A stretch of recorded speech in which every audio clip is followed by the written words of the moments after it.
Aisyah. Aisyah. Gimana ke hotspot? Itu tuh ratu. Anak muda 1, 2, 3, 4, 5, oke. Oke. Telepon lu mata apa? Berdiri. Siapa telepon lu? Sasa. Telepon lu. Sasa juga. Sampai buat kita punya nih. Sasa.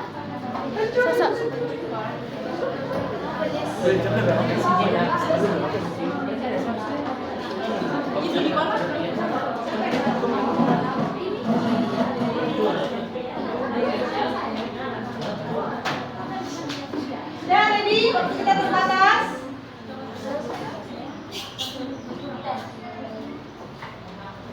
Ready kan? Aman? 3, 2, mulai. Desa Purnama, desa yang tenang, nyaman, dan asri.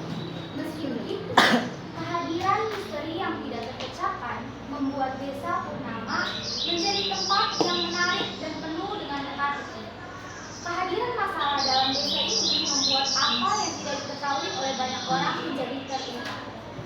Selama ini, yang terlihat baik belum tentu baik, dan yang terlihat jahat belum tentu jahat. Kebenaran yang akan mengungkapkan semua yang palsu. Suatu hari, seorang pendatang baru datang berkunjung ke rumah Pak Kepala Desa untuk bertamu. Orang itu bernama Satya. Setelah 1 jam berbincang-bincang, sudah waktunya Satya pamit untuk pulang ke rumahnya. Iya, tapi pamit pulang sudah ya. Oke, nona baik. Bahasa sendiri. Iya, soalnya mau sekalian lihat sama daerah sore. Oh, tanya nona ya. Kenapa? Jangan nona itu apa biasa. Iya, Bu, apa, Bu? Aman. Nanti bisa pulang juga, Bapak. Makasih ya, Bapak. Ya, makasih.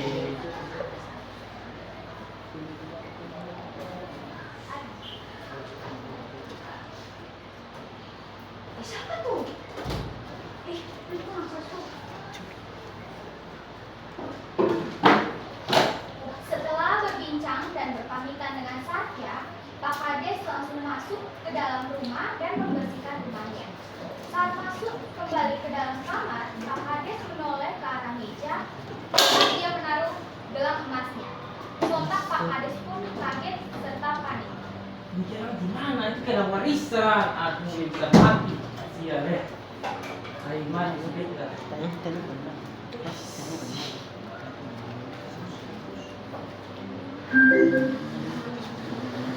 Keesokan harinya, desa Purnama ramai terdengar berita dari Pak Kades yang kehilangan barang berharganya. Hanisa yang mendengar berita tersebut lantas menceritakan kepada rekan sekerjanya yang sedang berkumpul di sebuah pondok menikmati waktu senggang. Dapat dijalan baik-baik sedikit. Bukan ngomong orang, setong soalnya. Makanya setawa bilang masuk hilang. Udah tahu sendiri kalau ada pintu Pak. Nah, ya, geser Pak. Nah, kemarin ya, dia tuh sudah sesat selain Satya, Sat. Bukannya lu jadi mertua tuh. Kemarin gimana tuh? Satya kan biasa. Bukan lu Pak. Bukan. Tapi itu curiga dari orang terdekat kan.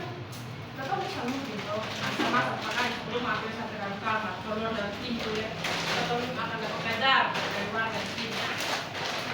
Terima kasih. Ini ceritanya ada apa?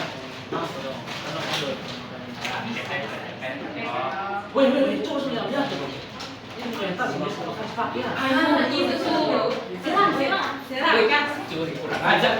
Dari sini. Dia ditesan kayak orang cari bapak harus tahu. Itu tersudah. Ini masih masuk di Depan mata mah. Ini tas nih. Ini mau Sabar dulu. Biasa salah ya, kok biasa sah. Biasa. Halo. Begini mama, ini dia dibantuin pakai itu tas, dia isi masuk. Lu banyak kalau itu tas di situ sih. Makan tas.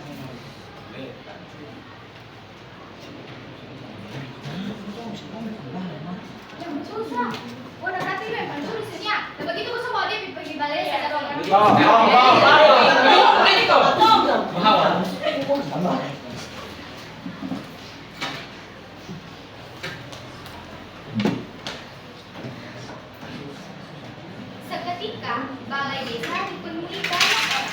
Mereka menggelar karpet dan duduk mengelilingi Yanto. Semua menghentikan pekerjaannya untuk menyaksikan pengadilan Yanto yang diduga sebagai pelaku pencurian barang milik Pak Kades. Pak Kades sebagai pemimpin desa Purnama memimpin jalannya pengadilan tanpa berpihak pada siapapun. Oke, selamat datang di pertandingan kali ini. Maaf mendadak mengganggu kegiatan kalian, tapi ini sangat mendadak. Langsung saja mungkin Anda berpendapat tentang kasus kehilangan tersebut. Beda loh Pak. Baik. Jadi begini, tadi tuh kami kan baru habis ketemu Yanto karena mau ambil hasil kebun. Terus tiba-tiba ingin Broto, Mami, Hadisa, dan Umar tiba-tiba langsung tarik-tarik dia karena bilang dia ikut sama pencurian. Ya, langsung saja pada Umar. Dari bagian bapak kan atau ada dulu terus atau dia ada yang cerita kalau bapak mungkin mas ada hilang betul terus atau dia yang kami lewat pakai tas yang sama kita bawa punya terus jelas tuh sampai pencuri jujur sampai pencuri Iya, kok beda kalau beli barang gua kira. Biasa juga sebenarnya. Lu dulu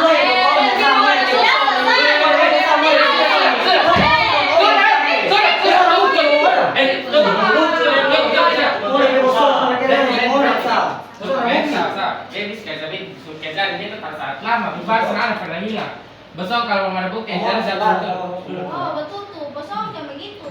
Beta kemarin pulang dari laptop rumah tuh beda kali dia keluar dari laptop di pintu rumah.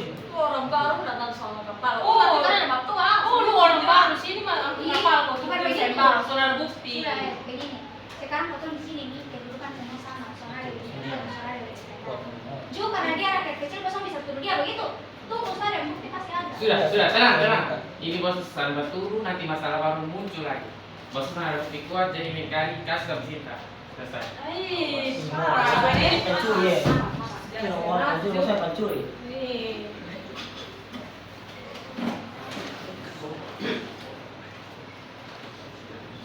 Pengadilan berakhir tanpa adanya kepastian siapa pelakunya. Tapi yang pasti, pelaku itu ada di antara mereka yang ikut menyaksikan pengadilan.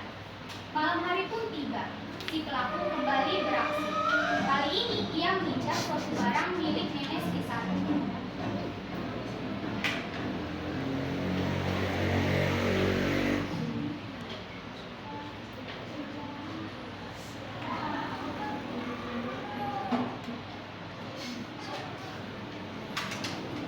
makanya itu sih bagus nih boleh pencuri boleh jual pasti dapat duit banyak.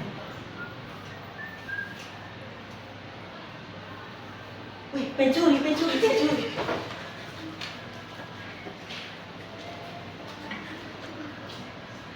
Keesokan harinya, sidang kedua pun dilaksanakan dan dihadiri semua penduduk desa. Entah mengapa, Umar Teguh terlihat sangat kesakitan. Kali ini, kasus baru muncul. Hal ini melibatkan Nenek Srisati. Nenek Srisati pun buka suara mengenai keris milik suaminya yang hilang. Iya, Pak Kades. Kemarin betul suami ada masalah. Kalau dia kunci suara itu. Dia itu tahu sama preman. Kemarin bisa mati di rumah.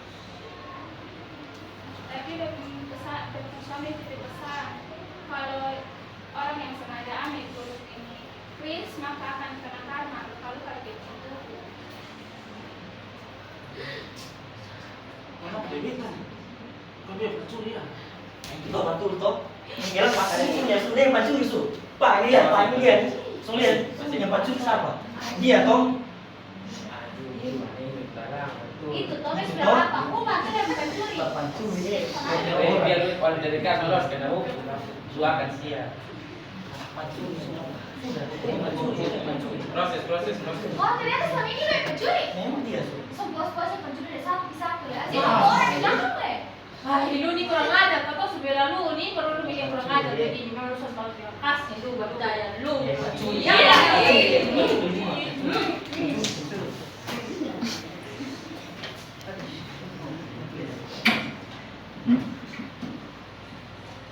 Perilaku Umar yang membuat geram seluruh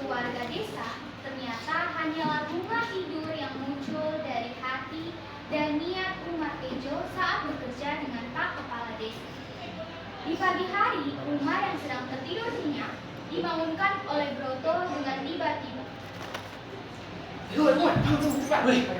Apa ini? Perlu petugas tamu. Oh, sampai cepat ya. Oh, Pak. cuma mimpi ya.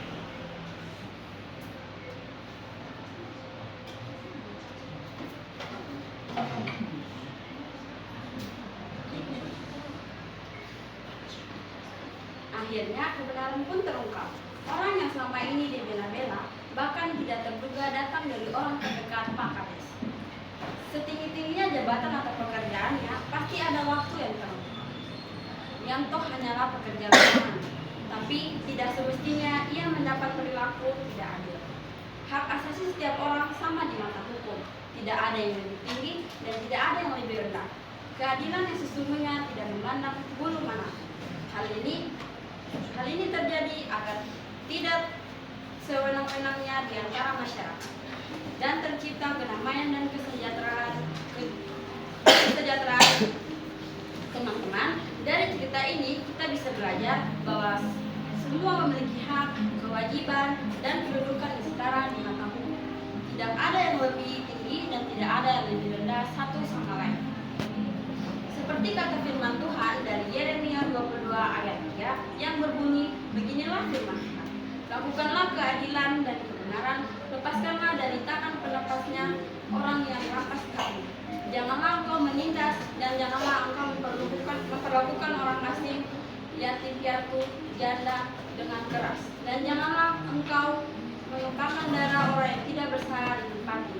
Seperti Satya, ia tetap mempertahankan kebenaran meskipun banyak orang.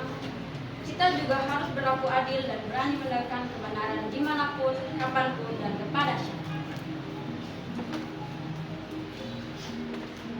Sekian dari kami. Terima kasih. Oke, silakan kita